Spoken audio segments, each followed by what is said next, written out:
say, oh yes, well, structural equation modelling, yes, that can disentangle all the relative contributions.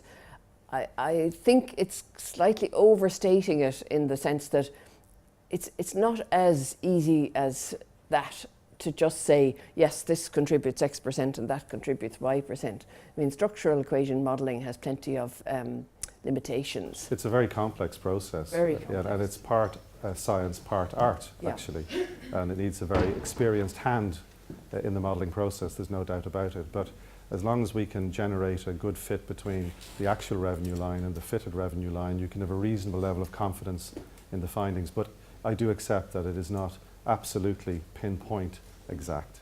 Sam, a question that occurred to me based on what Alan was saying there was what seems to be a huge divergence in terms of the commitment of the community to measure here versus the UK. 12 times more per capita in the UK.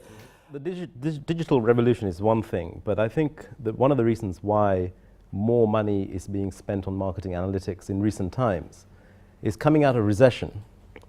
We've got zero-based budgeting coming in. And what zero-based budgeting basically means is to order a paperclip, you need a business case. Okay, so to get any ad campaign through or a marketing campaign through, you need a business case. And the people pushing this agenda are finance directors, not marketing directors. So finance directors are scrutinizing marketing plans more and more. They need to see the cause and effect between marketing activity and financial performance more and more. And that trend is the reason why marketing analytics is growing. In terms of the issue here, Alan, your experience with the Irish ad community and their client base, I mean, what are you detecting in terms of their receptiveness to spending more on the analytics side of things? I think it's growing all the time, but there has been an inertia, definite inertia for the last while, and an over-reliance on brand tracking, feeling that that's doing the job. And brand tracking has a valuable role to play, but it is only part of the picture. And if I were to invest in one or the other, I know I would invest in analytics. How much in the interface between the agency and the clients is the technical side of things integrated between the two? Alan? It could be a lot better, to be honest. And I think one of the reasons why there hasn't been as much investment in analytics by clients is because the availability of data has not been as good as it should be. And there's quite a body of work required by the marketing people and the finance people within a client company to provide the historical data, because ideally you need 3 years of weekly data. That's an awful lot of analysis to do the model correctly. You can do it with shorter periods, but the ideal is 3 years. So I think that's part of our job, is to constantly put that on the agenda.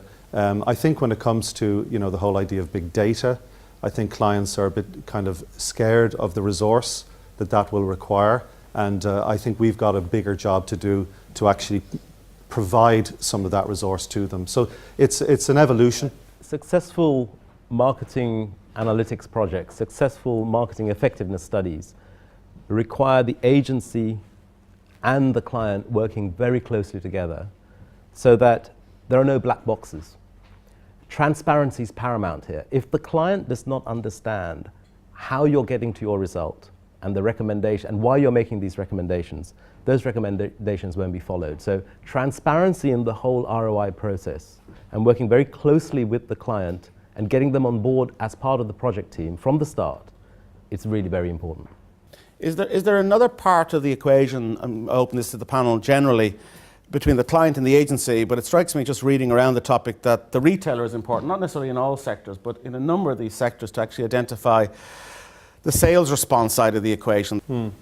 Yes, I mean, all forms of different variables are required to feed into a model, even down to the positive and negative PR that you receive. You can actually identify the return on investment or the opposite from both types of PR. So anything that could possibly impact on sales has to be fed into the model. Weather, seasonality in general can have enormous impact on sales.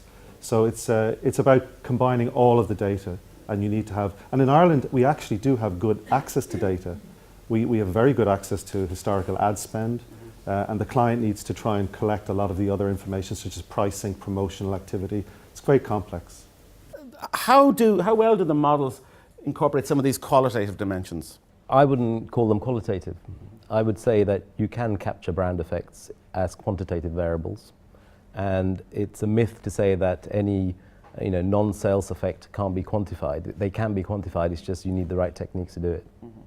And what about the impact of the carryover effect between advertising? I mean, that strikes me as quite important when Alan alluded to it there with the hypothetical example. In the models that you look at, I know we're going to hear your presentation in a moment, but how significant is the carryover effect, and how much does it depend from one industry to another? The carryover effects are very important.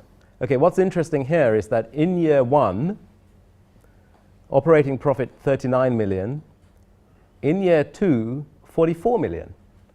So your operating profit has gone up in year two, okay, despite there being a cutback in your marketing spend. And in year three, that's when it goes down again. So this is what we talk about carryover effects. You really need to look at your marketing investment as a 3 or 5 year plan, not looking at quarter by quarter results or year by year results, because brands, for them to come into fruition, for them to work, you need a longer time period.